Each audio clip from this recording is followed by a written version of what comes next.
त्वमेव माता च पिता त्वमेव त्वमेव बन्धुश्च सखा त्वमेव त्वमेव विद्यात् द्रविणं त्वमेव त्वमेव सर्वं मम देव देव सर्वे भवन्तु सुखिनः सर्वे सन्तु निरामयाः सर्वे भद्राणि पश्यन्तु मा कश्चित् दुःखभाग् भवेत् कायेन वाचा मनसेन्द्रियैर्वा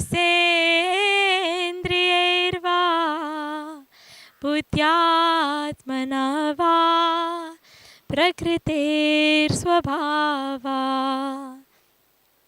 करोमि यद्यत् सकलं परस्मै नारायणायेति समर्पयामि नारायणायेति समर्पयामि नारायणायेति समर्पयामि ॐ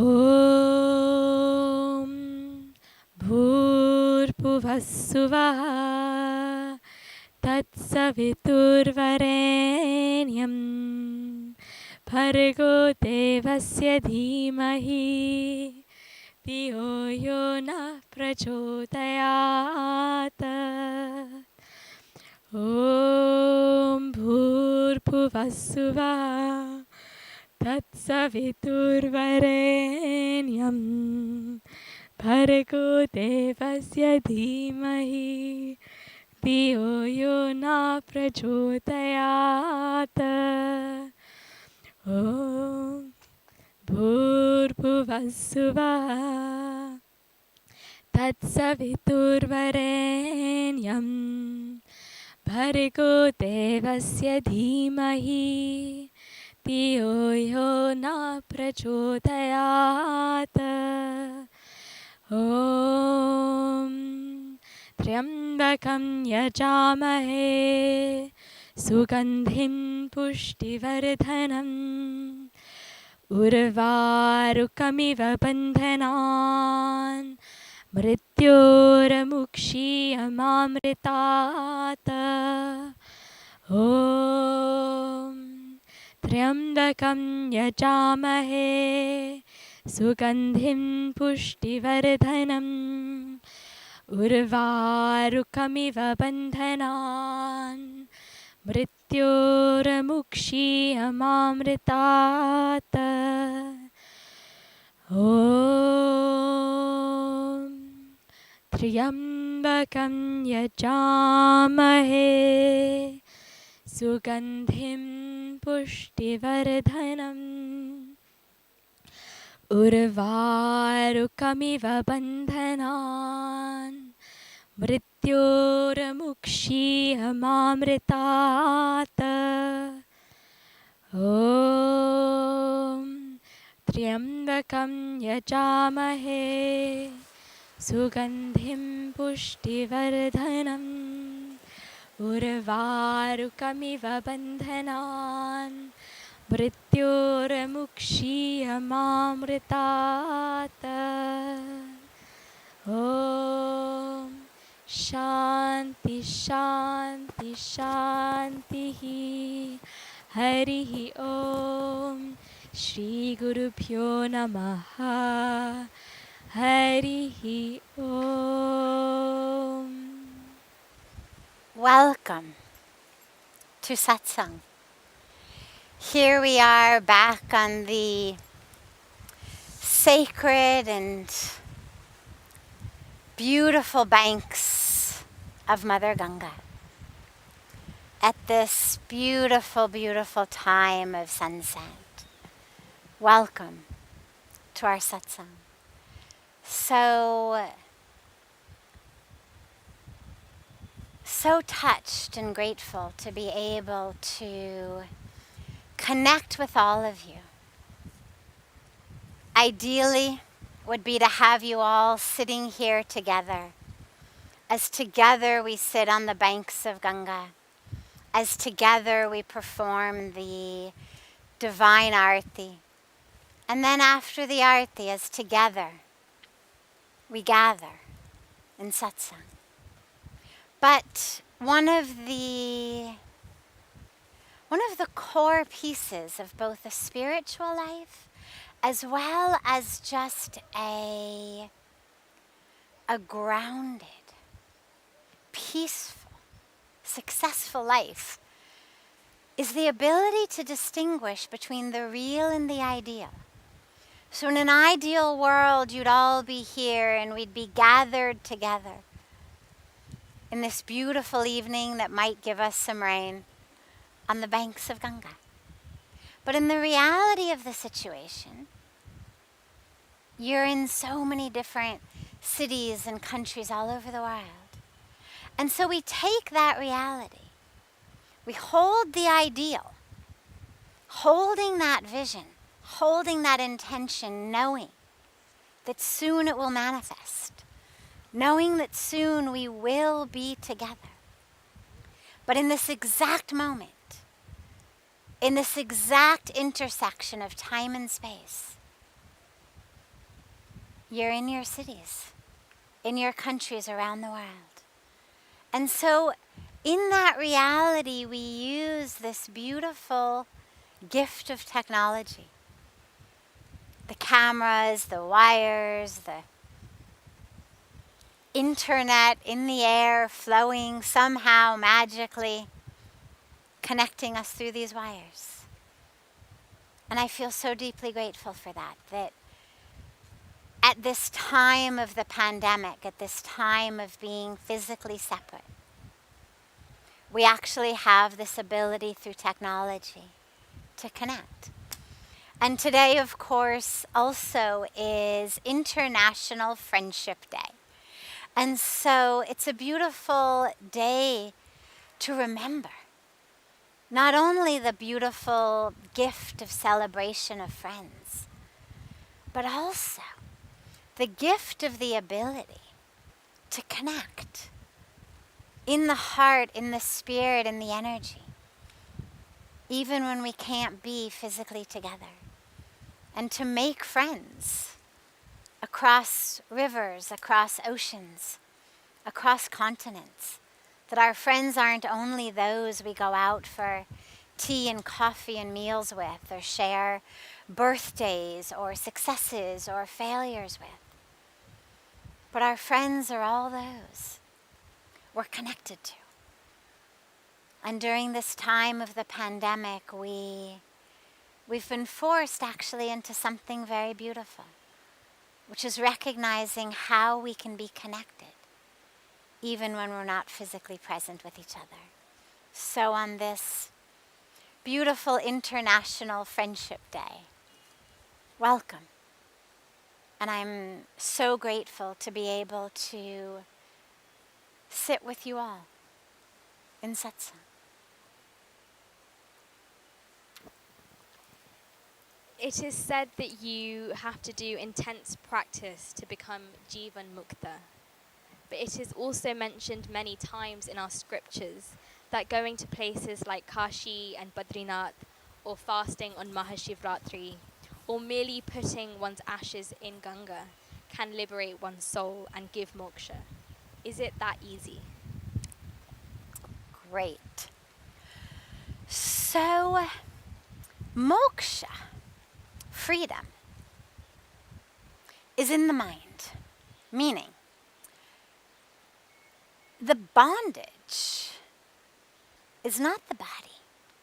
We have this illusion that somehow when I die, I will attain moksha. And of course, we speak about moksha as a spiritual euphemism for death. What happened? Well, mokshmila means euphemistically, spiritually, this person has died. But tragically, there really isn't any guarantee whatsoever that dropping the body gives you moksha. In fact, the whole cycle of birth and death, of reincarnation, of karma, is rooted in the truth that just because you die doesn't mean you attain moksha. If death led to moksha, if death led to liberation, there would be no reincarnation. There would be no karma that stayed with us from one life to another life. The whole premise of the science of karma, of reincarnation, is the body is not the problem. Because until you attain freedom in the mind, every time you drop the body, you just get another one. It's like being in school. If you haven't learned what you need to learn in 5th grade, well, at the end of summer, you're in 5th grade again. You only get to go on to 6th grade when the teachers deem that you've learned everything you need to learn in 5th grade. So in the same way, when we die, when we leave our bodies, we only attain moksha if we actually had attained it, if we had learned it in life. So all of the baths in holy rivers, the prayers, the pujas, those are meant not to somehow magic wand away lifetimes of karma, but they are meant to alchemically transform our minds. Because as Puja Swamiji always reminds us, God is very gracious. God is very forgiving. Puja Swamiji always says, God never opens your old files. If you go to God, surrender, and allow yourself to be transformed. So if through the bath, through the puja, through the prayers, my mind is transformed, such that all of the ignorance that I did, all of the mistakes in the past, that ignorance is gone, then yes, I've attained moksha. I've attained freedom. Because my mind has been transformed. But if you come out of Ganga and you are filled with the same ignorance that you had when you went in, and so you come out and you act in the same way that you acted when you went in, that bath doesn't give you moksha. It's not a get out of jail free card. It's a transformation of the mind. And this is why they've always said that to attain Jiva Mukti is difficult. Only because to deal with the mind, as we know, is difficult. And that is where our spiritual practice is so essential. The meditation, the prayers, the introspection, to understand, what am I holding on to? What is it that is keeping me from being free in my mind? My ego, my attachment, my grudges, my identities. All of that stuff that I'm holding on to that keeps me from being free. If when I bathe in Ganga, if when I perform puja, I can let that go, then yeah, I will be free. But the key is the mind. There's a beautiful teaching that I always recite that says, Man eva manushyanam karanam bandha mokshayo. And it's so simple, I love it. It's like the sutra. And it means the mind is the key. Whether you will live in bondage or freedom, it's all in the mind. So this is why we need to start working with our minds today, now, right now.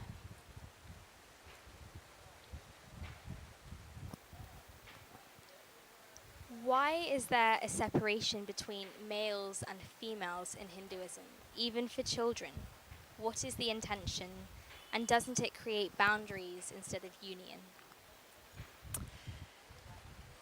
A lot of the orthodox religious traditions in the world have separations of men and women. I was raised in a Jewish family. My mom was raised in an Orthodox Jewish family. And when she was young and they would go to synagogue, to Orthodox synagogue, not only were the women separate, but there was actually a curtain that the women sat behind. Now we know that that also exists in so many other religions in different ways. So it's not only Hinduism that in its orthodoxy, in its traditional way, separates. The reason behind this in theory is that when, especially young, boys and girls, men and women, interact at the time of their lives when biological chemicals and hormones are coursing through their bodies, naturally, there's attraction. And where there is attraction, there is distraction. This is the traditional religious viewpoint. If you go to temple, to synagogue, to church, to mosque, and instead of listening to what the spiritual leader is speaking, you're looking at the cute boy in the row in front of you, or you're looking at the cute girl sitting next to you, naturally your mind is distracted. And you're not able to properly pray, to focus, to listen, to engage in the spiritual and religious practices. So that's where the tradition of separation comes, that when we go to our religious places, we should be only immersed in prayer, only immersed in connection to God, not thinking about, oh, he's cute, oh, she's cute, oh, I wonder if he has a boyfriend, oh, I wonder if she's married, I wonder if I should ask them out for coffee afterwards. And that's, of course, just the cute, innocuous stuff. We know that our minds go far beyond the cute, innocuous way of thinking about each other. And so in houses of prayer, in houses of worship, in houses of God, traditionally it has been seen by so many religions that it's just better to minimize distractions, to minimize temptations. What has happened, though, is that of course has bubbled out of houses of worship and into a lot of our society. Now again, in the purity of the intention, it just has to do with removing temptation. If you don't put young men and women together, you don't have temptation. Now, of course, we know in any case that isn't always true, because we know that temptation is not always heterosexual anyway. So, of course, the whole premise assumes that young boys will only be attracted to young girls, that girls will only be attracted to boys, which of course we know anyway isn't true. But what we also know is that the more you keep something away, actually the more our attraction toward it builds. When something is seen as forbidden, something that you're kept away from, we actually, just human nature, there's much more of the interest in it. So it doesn't, sociologically and civilizationally, it doesn't really work so well, but that's the premise behind it. And so it's a valid premise, it's a good premise, it's a well-intentioned premise, But it's something that we need as societies to look back and to say, all right, well, so this didn't work so well. Maybe we should rethink it. Now, the only point to mention here is in terms of schools, educational places. We do know, there have been studies done, that in all boys or all girls educational institutions, the boys and the girls do tend to actually focus more on their studies than they do in co-ed institutions, which should be very obvious to everyone. And so it's not always bad. It's not always something that we need to say every single institution, every single thing, every event should be co-ed. Obviously, some places should not be. Saunas, steam rooms, places obviously that people are in like that, it's nice to have them segregated. Run-of-the-mill places in our societies shouldn't be segregated. Somewhere in between, depending on what our ultimate highest goal is. As societies, as educational institutions, as religious institutions. We have to have the courage and the humility to actually scientifically look at this and to ask ourselves, what is working? Is the segregation achieving what we were hoping? Or is it just breeding more temptation? And this is where, like everything has to have innovations. A lot of our religious and societal norms, we have to have the courage to have innovations in them, to look and to say, does this work?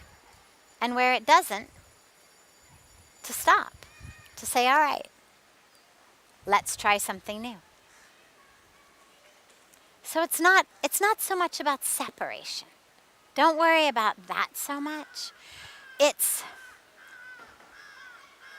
much more about a well-intentioned but not quite so successful way of properly managing people's prayers, their education, and their obedience to a set of norms in society. But you're right, it doesn't work so well all the time. This is a question from Renu G, which is very personal to her, and she's watching.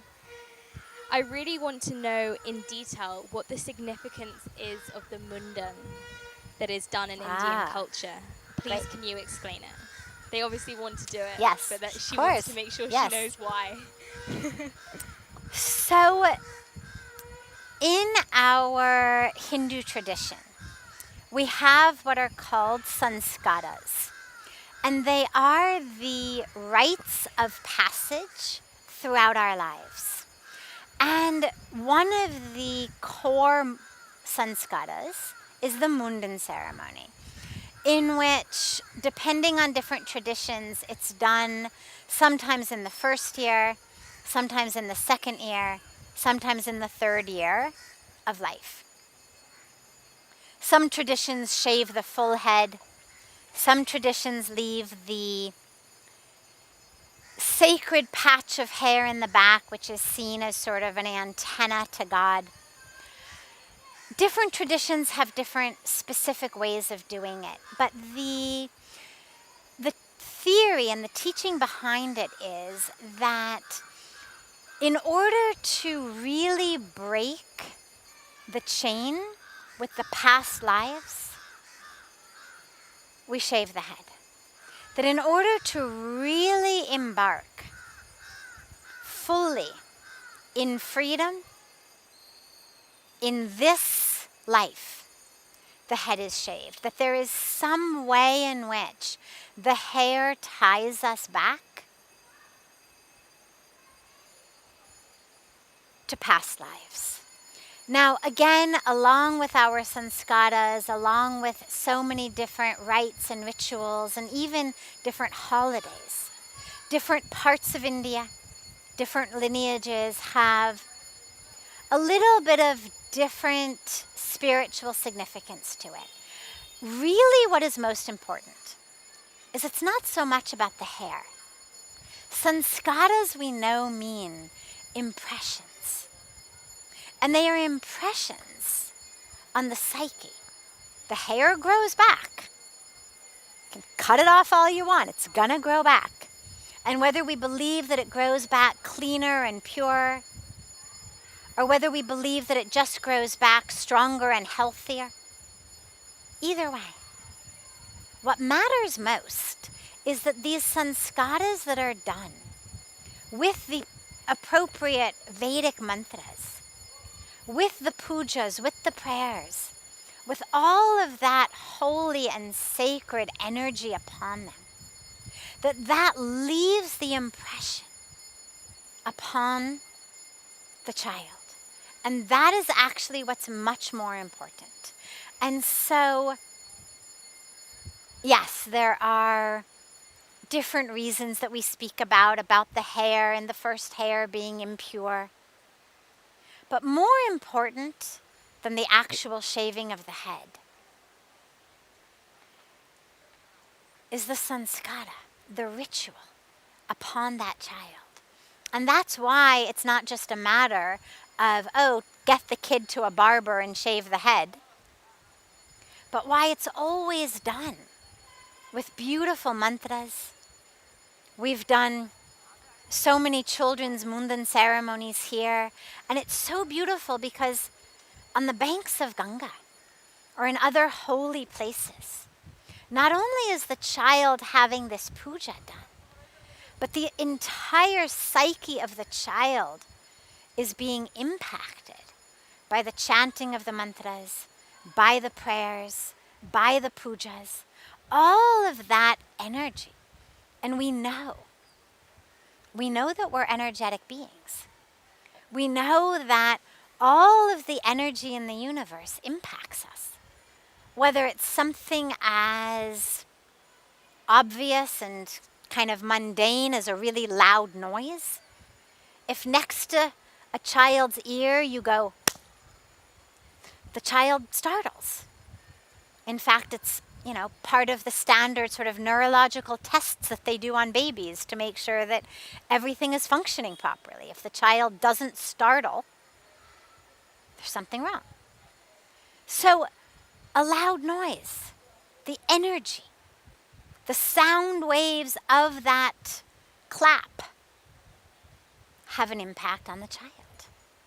Light, another form of energy. Shine a light in the child's eyes. Again, another part of a neurological test. You're going to get a reaction in the child. All energy impacts us, not only children. But children are particularly sensitive. All of their brain cells, everything is still forming, and the whole being of who they are is still being created.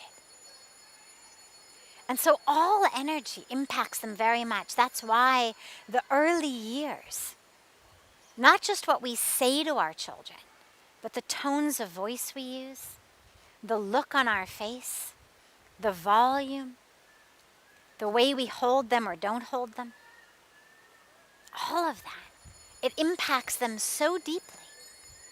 So these sanskaras, these sacred rites and rituals, are another form of very powerful energy upon the child. So whether you decide to leave the patch of hair at the top or you don't leave the patch of hair at the top, whether you do it at 1 year or 2 years, worry more. Think more about creating the most powerful, energetic environment for the child to do it in. That's what's going to leave the most deep and lasting sanskara upon the child. And these are the impressions that stay with us throughout our entire lives.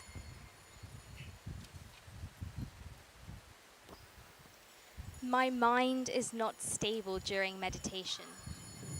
Which is greater, Lord Vishnu or Lord Shiva? Whose Guru Mantra gives moksha?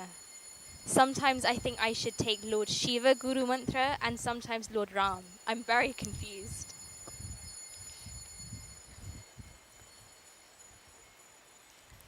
As we spoke about earlier, moksha is in the mind. That which is binding me is in my mind. It's my own ignorance. It's my own ego. It's my own attachments. It's my own fears, my own desires, my own separation from myself, from the truth of myself. The key to moksha is to recognize the truth of who I am. That divinity, that fullness, that wholeness, that infinite consciousness, that pure awareness. This is the key. And so it's not about whether to do it with Lord Shiva mantra, Lord Vishnu mantra, the Mother Goddess mantra, Om. I mean, you only gave 2 options, but there's so many different options. It's not about that. It's about how you feel connected to that mantra, how that mantra works in you. That's what matters the most. All of the forms of the divine we know are part of the supreme reality. Lord Shiva, Lord Vishnu, Lord Brahma. They're not separate entities. They're separate powers of the same supreme reality. And so whatever word you use, whatever name you use, what matters most is not the name, but the love that you use it with. Imagine if your child says to you, I don't know if the questioner was male or female, but if your child says to you, let's say you're a man who asked it, if your child calls you dad or daddy or pita or pitaji or papa or just pa, do you care? Do you love the child who says pitaji more than you love the child who says daddy? What matters to you is that the child is saying it with love. That when the child says it, their heart is full of love, that they're calling out to you with love. That's what matters.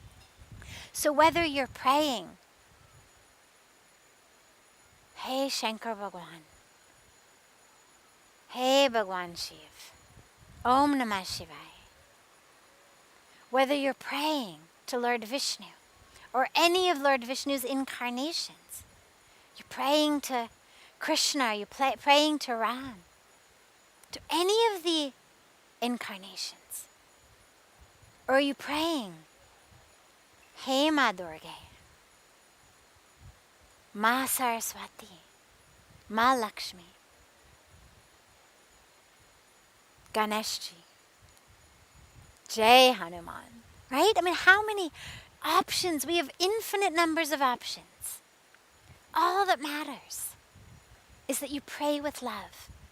So find the form, the name that fills you with the most love, that when you're chanting that mantra, you're reciting the name of the beloved. That's the fastest way to the moksha. The real bhakti, real love, real devotion that automatically merges you into oneness in love. Don't worry about the semantics. When you're in the arms of the beloved, whether you say sweetheart, or you say darling, or you say dear, or you say beloved, or you say mera jaan, or you say pyari, or you say whatever other Hindi ways there are of saying beloved, or any language. Doesn't matter. People say all kinds of funny names in love. Oh, my fruit cake. Oh, my cheesecake. Right? I mean, you hear people say all kinds of funny things all the time. But when you know cheesecake means me, you love it. So it's not so much which word or name or mantra. It's the love. If even we, without God's omniscience, omnipotence, are able to understand, to feel love in someone calling us cheesecake, imagine God being able to feel your love, feel your devotion in any name, all the names. So chant the mantras and see which one feels the most like you're approaching your beloved, like you're speaking to the beloved, like you're calling out to the beloved. And then chant that mantra. Chant it with love. Then that's your key.